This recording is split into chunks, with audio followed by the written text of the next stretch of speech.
Mheshimiwa Profesa Ndakidemi, swali la nyongeza. Nakushukuru sana Mheshimiwa Spika kwa kunipa nafasi ya kuuliza swali la nyongeza.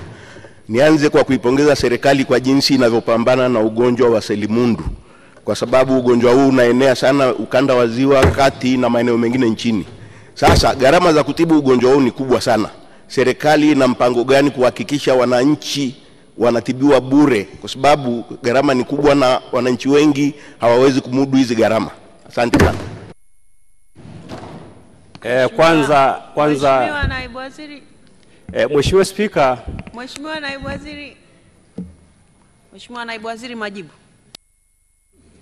Mheshimiwa Spika, kwanza ni mjibu mbunge bingwa wa Moshi Vijijini, ambayo toka Moshi Vijijini ianzishwe haijapata mtetezi mzuri kama huyu hapa.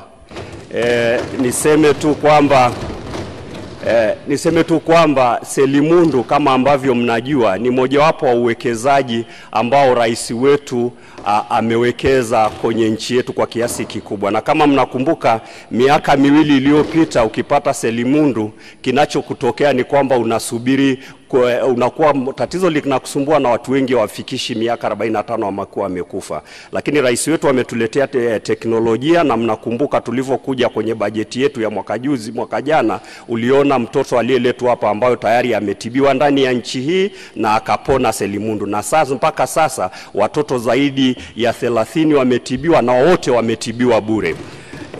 Lakini niwaombe waheshimiwa wabunge, tunapoelekea sasa kwenye bima ya afya kwa wote, nadhani itakuwa ndio suluhisho la kudumu, kwa sababu sasa hivi hawa wanaotibiwa bure sio kutoka kwenye bajeti ya taifa, ni juhudi za rais binafsi kutafuta fedha kwa wadau na kusaidia hao maskini wasiojiweza.